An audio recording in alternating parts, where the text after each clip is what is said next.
Selamat pagi adik-adikku seminaris kelas 8C dimanapun berada. Salam jumpa walaupun kita secara tidak langsung bertatapan muka. Bagaimana kabar kalian hari ini? Ibu berharap kalian senantiasa sehat, ceria, dan bersemangat. Adik-adik, mari kita memulai pembelajaran kita hari ini dengan doa.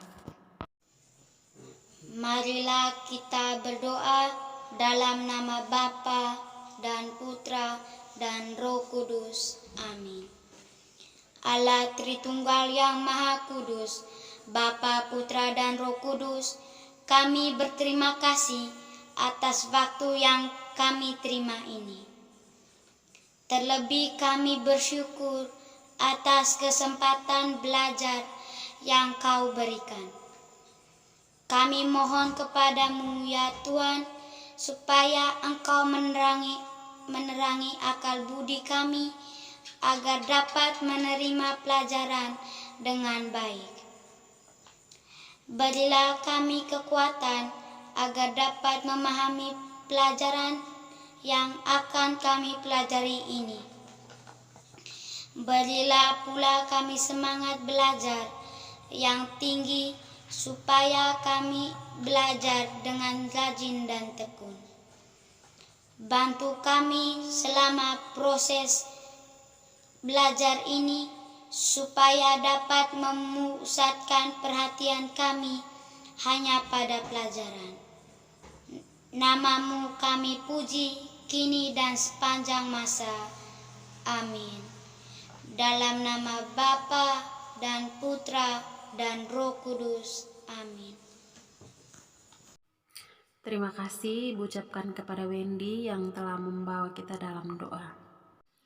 Adik-adik, sebelum Ibu menjelaskan materi yang akan kita pelajari hari ini, terlebih dahulu Ibu akan menyampaikan secara garis besar materi-materi yang akan kita pelajari pada semester ganjil ini.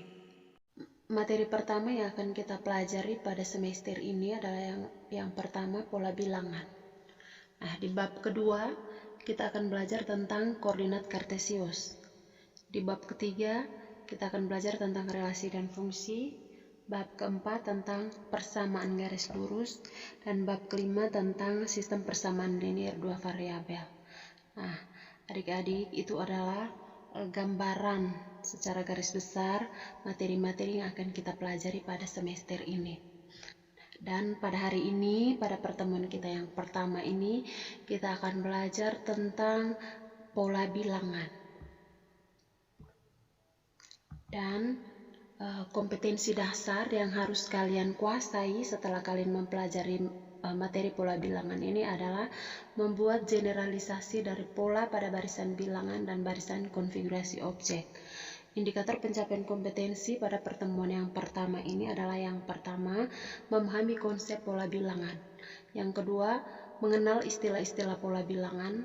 Yang ketiga, mengenal jenis-jenis pola bilangan. Yang keempat, menentukan suku Kn dari suatu pola bilangan.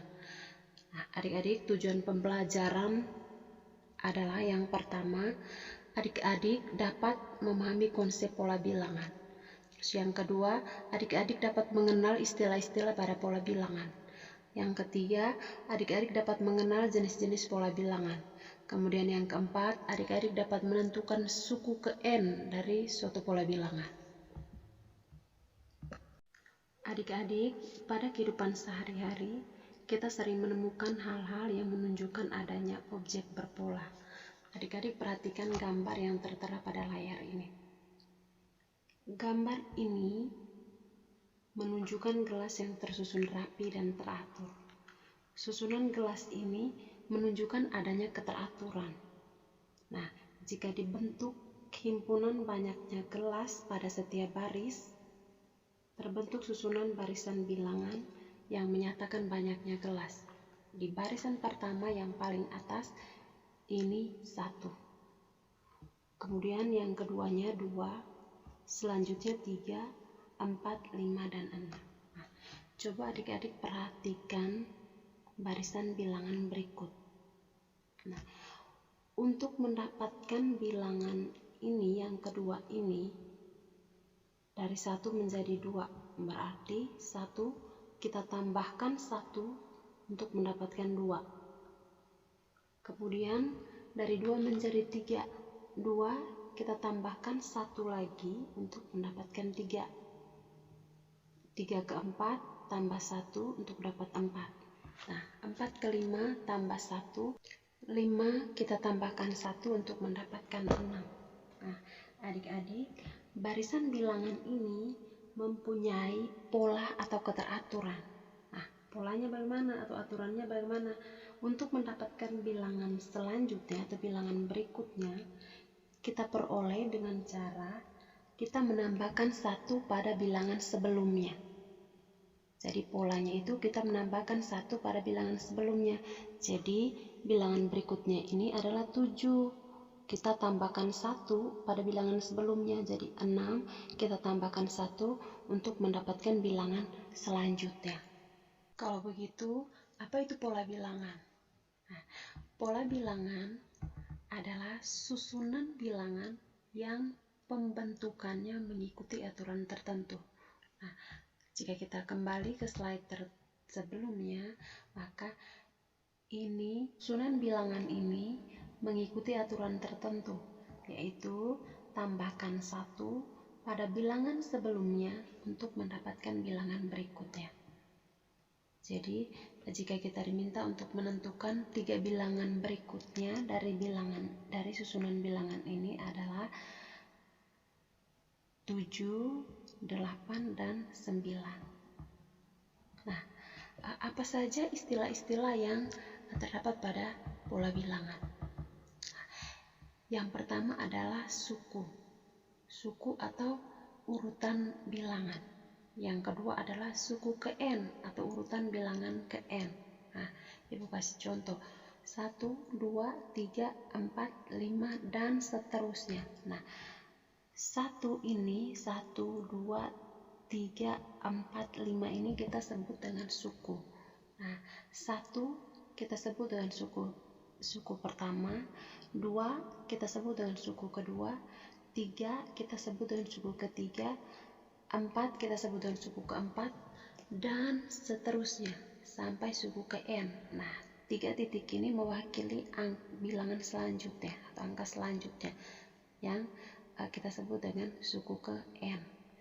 Pada susunan bilangan yang ini, aturan pembentukannya adalah kita tambahkan bilangan asli berurutan dimulai dari 2. Jadi 2 suku berikutnya adalah 10 ditambah 5, yaitu 15. Kemudian 15 ditambah 6, yaitu 21. Jadi 2 bilangan berikutnya adalah 15 dan 21. Apa saja jenis-jenis pola bilangan? Nah, yang pertama adalah pola bilangan ganjil. Pola bilangan ganjil dimulai dari 1, 3, 5, 7, dan seterusnya. Nah, dari 1 untuk mendapatkan 3, kita tambahkan 2 pada bilangan sebelumnya. Jadi, aturan pembentukannya adalah untuk mendapatkan suku selanjutnya, kita tambahkan 2 pada suku sebelumnya. Jadi, rumus suku ke N dari pola bilangan ganjil adalah UN sama dengan 2N kurang 1. Nah, Ibu kasih contoh. Misalnya, kita diminta untuk menentukan U ke 1000 dari pola bilangan ganjil. Nah, tidak efektif jika kita mengurutkannya satu persatu seperti ini. Jadi, untuk memudahkan perhitungan, kita menggunakan rumus suku ke N-nya. Jadi, UN-nya adalah 2N kurang 1. Jadi, jika kita diminta untuk menentukan U ke 1000, maka kita masukkan rumus ini. Dengan UN di sini kita ganti dengan U 1000 sama dengan 2 kali 1000 dikurang 1. Jadi 2 kali 1000, 2000, 2000 kurang 1 yaitu 1999. Jadi suku ke 1000-nya adalah 1999. Yang kedua, bilangan genap. Bilangan genap dimulai dari 2, 4, 6, 8, dan seterusnya. Nah, dari 2 ke 4 berarti kita tambahkan 2. Aturan pembentukannya, kita tambahkan 2 pada bilangan sebelumnya untuk mendapatkan bilangan berikutnya. Nah, rumus suku ke N dari pola bilangan genap adalah UN sama dengan 2N atau 2 kali N. Nah, ini yang harus adik-adik ingat. Nah, jika kita diminta untuk menentukan misalnya U ke 100, nah, tidak efektif jika kita mengurutkannya satu persatu. Nah, memudahkan perhitungan, kita menggunakan rumus suku ke N, yaitu UN sama dengan 2N. Kita diminta untuk menentukan U ke 100, berarti setiap N ini kita ganti dengan 100. Berarti U 100 sama dengan 2 dikali 100. Berarti U ke 100 sama dengan 200. Yang ketiga, pola bilangan persegi. Nah, adik-adik perhatikan konfigurasi objek berikut ini. Nah, adik-adik, pada suku pertama 1. 1 ini kita dapatkan dari 1 dikali 1. Kemudian pada suku kedua ada 4. 4 ini didapatkan dari 2 dikali 2. Kemudian yang ketiga, suku ketiga ada 9. Didapat dari 3 yang ini kita kalikan dengan 3 yang ini. Nah, di suku keempatnya ada 16. Dapat dari 4 dikali 4. Begitu seterusnya. Di sini ada 25, 5 dikali 5. Nah, yang berikutnya ini ada 36. Didapat dari 6 dikali 6. Jadi, dapat kita tarik kesimpulan bahwa rumus suku ke N dari suatu pola bilangan persegi adalah UN sama dengan N kuadrat atau N pangkat 2. Jadi, misalnya kita diminta untuk menentukan U ke 8, berarti setiap nilai N ini kita ganti dengan 8. Berarti U8 sama dengan 8 pangkat 2 atau 8 kuadrat sama dengan 64. Atau adik-adik boleh perhatikan contoh berikut ini. Nah, pada pola bilangan persegi, tentukan suku ke 18 dengan menggunakan rumus. Berarti kita gunakan rumus ini. UN sama dengan N kuadrat. Berarti setiap N kita ganti dengan 18. Berarti U18 sama dengan 18 kuadrat.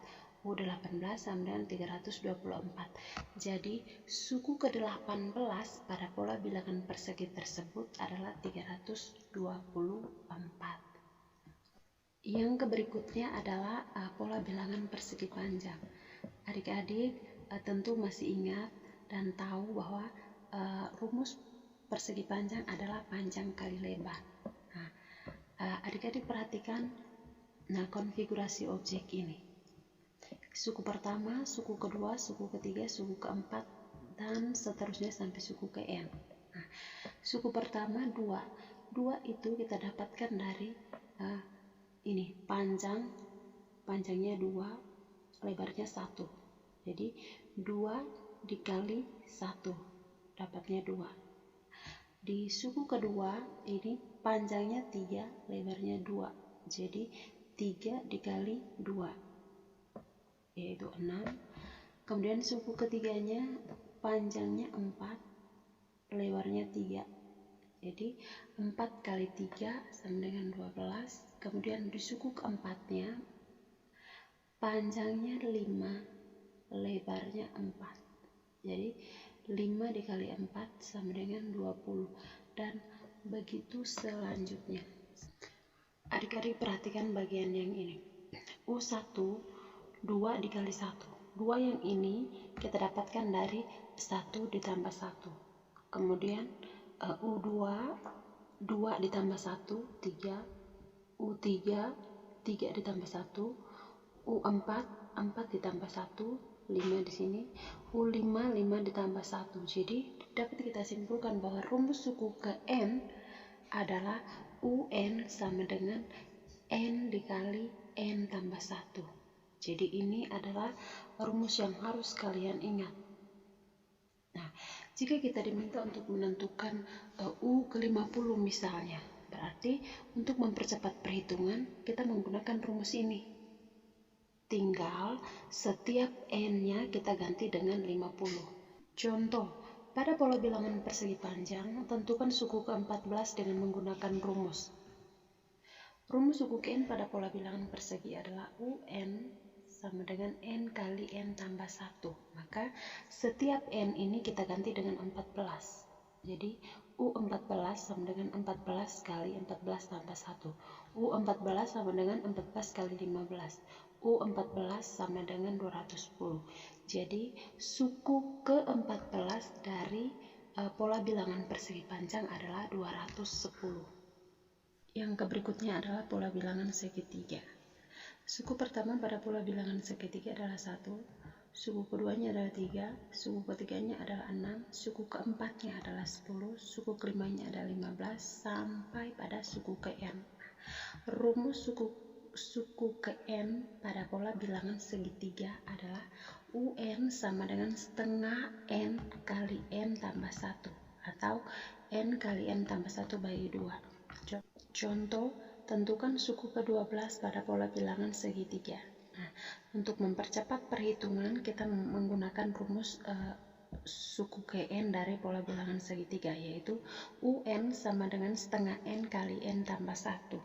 Nah, setiap n ini kita ganti dengan 12. Jadi, U12 sama dengan setengah kali 12 kali 12 tambah 1. U12 sama dengan 6 kali 13. U12 sama dengan 78. Jadi suku ke-12 pada pola bilangan segitiga adalah 78. Yang berikutnya adalah pola bilangan segitiga Pascal. Nah, adik-adik, bilangan-bilangan yang disusun menggunakan pola segitiga Pascal memiliki pola yang unik.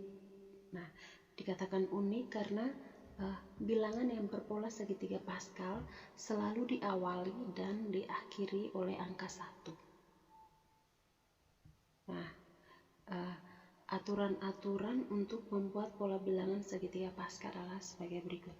Yang pertama, kita tempatkan bilangan 1 pada puncak segitiga atau baris yang pertama. Yang keduanya, tempatkan setiap baris berikutnya. Tempatkan bilangan 1 di tepi kiri dan tepi kanan. Jadi pada baris berikutnya kita selalu tempatkan 1 pada tepi kiri dan tepi kanan. Ya, jumlahkan bilangan yang berdampingan, kemudian simpan hasilnya di bagian tengah bawah kedua bilangan tersebut. Nah, proses ini dilakukan terus sampai batas susunan bilangan yang diminta.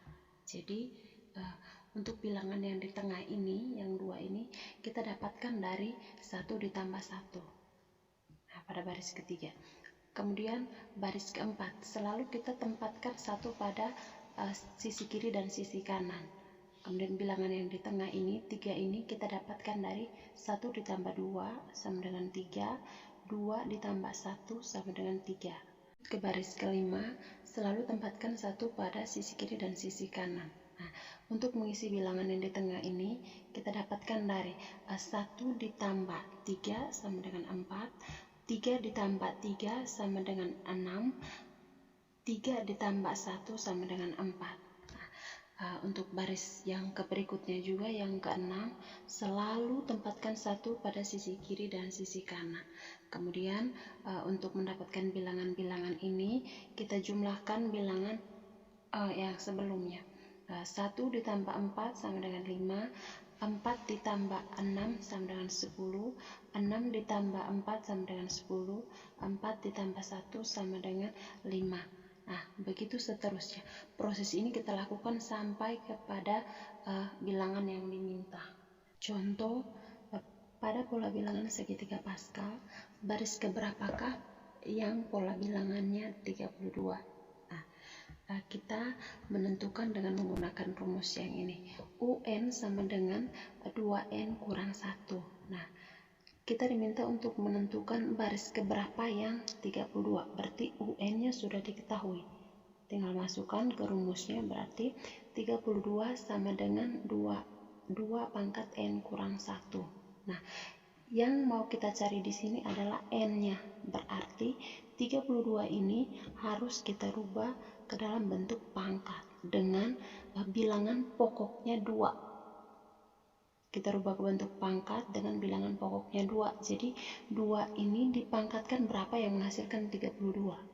Jadi 2 dipangkatkan 5 yang menghasilkan 32. Jadi 2 pangkat 5 sama dengan 2 pangkat N kurang 1. Karena yang mau kita cari adalah N-nya, maka yang kita ambil hanya pangkatnya saja. Jadi 5 sama dengan N kurang 1. Nah, 5 ini negatif 1 pindah ke ruas kiri menjadi positif 1. Jadi 5 tambah 1 sama dengan N. N sama dengan 6. Jadi pada baris ke-6 yang jumlah bilangannya 32. Nah, ini adik-adik bisa hitung sendiri. 1 tambah 5, 6. 6 tambah 10, 16. 16 tambah 10, 26. 26 tambah 5, 31. Tambah 1, 32. Semoga ini bisa dipahami. Lanjut, yang berikutnya adalah pola bilangan Fibonacci. Nah, Fibonacci ini merupakan ilmuwan matematika. Pola bilangan Fibonacci merupakan suatu barisan bilangan yang merupakan hasil penjumlahan 2 bilangan sebelumnya. Tentukan 3 bilangan berikutnya dari pola bilangan berikut. Adik-adik perhatikan, 2 ini kita dapatkan dari 1 ditambah 1. Kemudian 3 kita dapatkan dari 1 ditambah 2. 5 kita dapat dari 2 ditambah 3. 8 dapat dari 3 ditambah 5. 13 dapat dari 5 ditambah 8. Berarti 3 bilangan berikutnya adalah 21, 34, dan 55. Oke, adik-adik, sekian pembelajaran kita hari ini. Jika ada hal-hal yang belum dipahami, adik-adik bisa langsung tanya ke saya, bisa melalui WA, atau adik-adik komen di kolom komentar. Nah, untuk menguji pemahaman kalian tentang materi hari ini, Ibu kasih 4 latihan soal yang wajib kamu kerjakan. Nah, setelah dikerjakan, dikirim ke Ibu. Oke, adik-adikku seminaris kelas 8C, terima kasih telah mengikuti pembelajaran hari ini. Tetap semangat belajar dari rumah, dan mari kita akhiri pembelajaran kita hari ini dengan doa. Marilah kita berdoa dalam nama Bapa dan Putra dan Roh Kudus. Amin. Allah Tritunggal yang Maha Kudus, Bapa, Putra, dan Roh Kudus, puji dan syukur kami haturkan kehadirat-Mu. Terima kasih Engkau telah menyertai kami sepanjang kami belajar. Semoga apa yang kami pelajari dapat kami pahami dengan baik. Dikau kami puji, kini dan sepanjang masa. Amin. Dalam nama Bapa dan Putra dan Roh Kudus. Amin.